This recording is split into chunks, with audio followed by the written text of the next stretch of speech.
शुरू 100 शब्द प्रति मिनट। यह किसी भी देश के लिए अच्छी बात नहीं मानी जाती कि उसके नागरिक दूसरे देशों की नागरिकता लेने को विवश हो।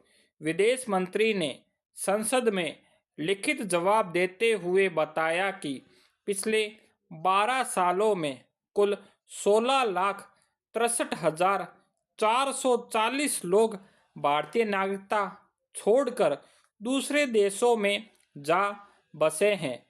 इन सालों में हर साल 1 लाख से अधिक लोगों ने देश छोड़ा। सबसे अधिक पिछले साल 2.25 लाख से अधिक लोग भारत की नागरिकता छोड़कर दूसरे देशों में बस गए। इन लोगों ने कारोबार या नौकरी के लिए अपने देश की नागरिकता छोड़ दी। हमारे देश में चूंकि दोहरी नागरिकता का प्रावधान नहीं है, इसलिए जो लोग दूसरे देशों में बस जाते हैं उनकी नागरिकता स्वतः समाप्त हो जाती है। मगर तथ्य यह भी है कि दूसरे देशों की नागरिकता लेना भी इतना आसान नहीं है कि जो चाहे वही उन देशों में जाकर बस जाए। भारत छोड़ने वालों से सबसे अधिक लोगों ने अमेरिका की नागरिकता ली है। वहां की नागरिकता हासिल करने के लिए लाखों भारतीय जद्दोजहद कर रहे हैं। नौकरी चली जाने के बाद उन्हें वापस आने के अलावा कोई और रास्ता नहीं बचता। जाहिर है, ऐसे लाखों लोग मजबूरी में भारत के नागरिक बने हुए हैं। पेरा हकीकत यह है कि हमारे देश से बहुत सारे विद्यार्थी पढ़ाई करने के लिए दूसरे देशों का रुख करते हैं, फिर वहीं वे कोई नौकरी करके बस जाते हैं। इसी तरह बहुत सारे लोग कारोबार के सिलसिले में दूसरे देशों की नागरिकता ले लेते हैं। तथ्य तो यह भी है कि बहुत सारे ऐसे कारोबारियों ने दूसरे देशों की नागरिकता ले ली जिनका भारत में जमा जमाया कारोबार था। कुछ समय से यह चिंता भी जताई जा रही है कि कारोबारियों के इस तरह पलायन से देश की अर्थव्यवस्था पर प्रतिकूल प्रभाव पड़ेगा।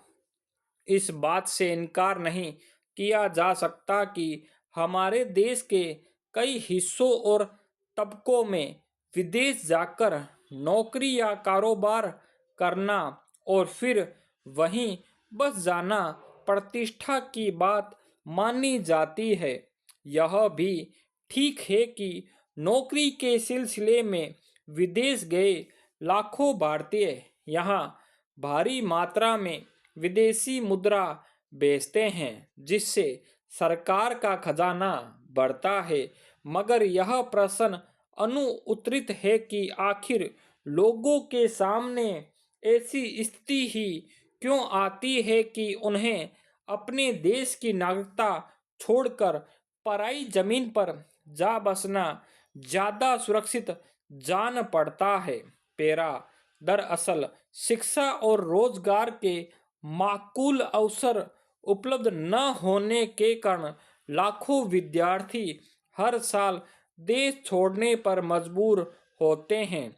आंकड़े गवाह है कि भारतीय संस्थानों से जितने विद्यार्थी हर साल तकनीकी शिक्षा प्राप्त कर बाहर निकलते हैं, उनमें से बमुश्किल 1/3 को सम्मानजनक नौकरी मिल पाती है।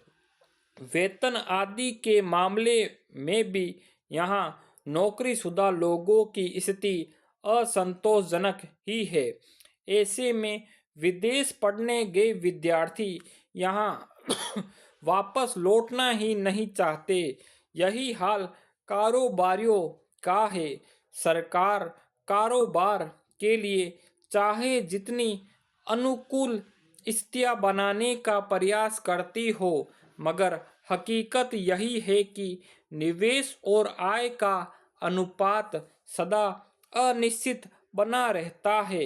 कारोबार के लिए सुरक्षित वातावरण होता तो वे अपना देश छोड़कर कभी न जाते। इसलिए इस तरह अपने देश के संस्थानों का उपयोग कर कौशल अर्जित करने के बाद लोगों का दूसरे देशों में जाकर बसना सरकार के लिए इस दिशा में नए सिरे से सोचने की जरूरत रेखांकित करता है।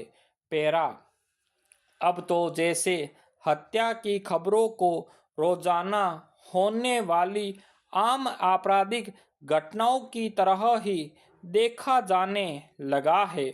ऐसी ज्यादातर घटनाओं में कानूनी या अन्य पहलू भी सामने आते हैं, मगर इससे बड़ी विडंबना क्या होगी कि बेहद मामूली बातें भी अब अक्सर ऐसी शक्ल अख्तियार कर ले रही है जिसमें पहले आपसी बहस या मारपीट होती है और फिर किसी की जान ले ली जाती है।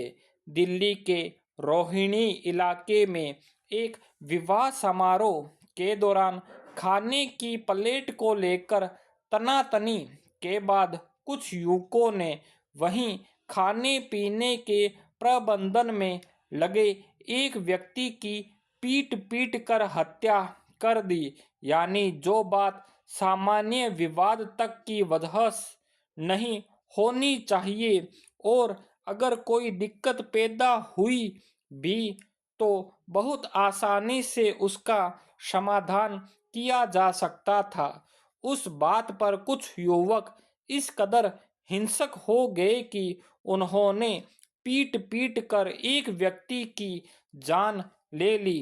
क्या इसे किसी सभ्य और संवेदनशील समाज की निशानी माना जा सकता है? पैरा विवाह जैसे खुशी के मौके पर हुई इस वारदात के बाद दो आरोपियों की गिरफ्तारी की खबर है। इस मामले में कानून अपना काम करेगा, मगर बेहद साधारण बातों पर हिंसा और हत्या तक कर देने वाले लोगों के भीतर इसी कानून का खौफ पहले क्यों नहीं हो पाता, ताकि अपराध हो ही नहीं। दिल्ली के रोहिणी में हुई यह वारदात कोई पहली या अकेली घटना नहीं है। ऐसे मामले अक्सर सामने आने लगे हैं।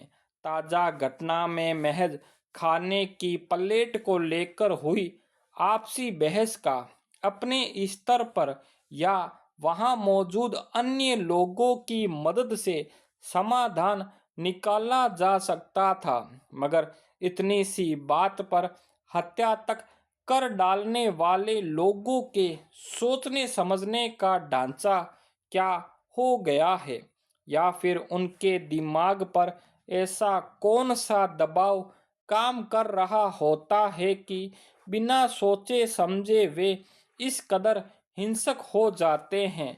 आजकल समाज की इस एक अफसोसनाक तस्वीर यह बन गई है कि जब इस तरह किसी बात पर मारपीट की घटना होती है तो वहां मौजूद लोग मूक दर्शक होकर खड़े रहते हैं, बल्कि कई लोग मोबाइल कैमरे से वीडियो बनाने लगते हैं। लेकिन सामूहिक रूप से दखल देकर पहले झगड़ा रोकने और बातचीत करने या फिर तुरंत पुलिस बुलाने की पहल नहीं की जाती। किसी भी समाज में इस तरह की निष्क्रियता बेहद चिंताजनक है। आखिर क्या वजह है कि ऐसे मामले आए दिन सामने आ रहे हैं, जिनमें लोगों के भीतर अचानक पैदा हुई किसी परिस्थिति पर सोचने समझने की क्षमता कम होती जा रही है? संवेदनाओं के रफ्तार इतनी तेज क्यों है कि सड़क पर किसी वजह से वाहन छू जाने से लेकर शादी ब्याह तक के मौके पर सामान्य सी बातों पर भी कुछ लोग इस कदर बेलगाम हो जाते हैं कि उन्हें अपनी या किसी अन्य की जान जाने की भी परवाह नहीं होती। स्टॉप।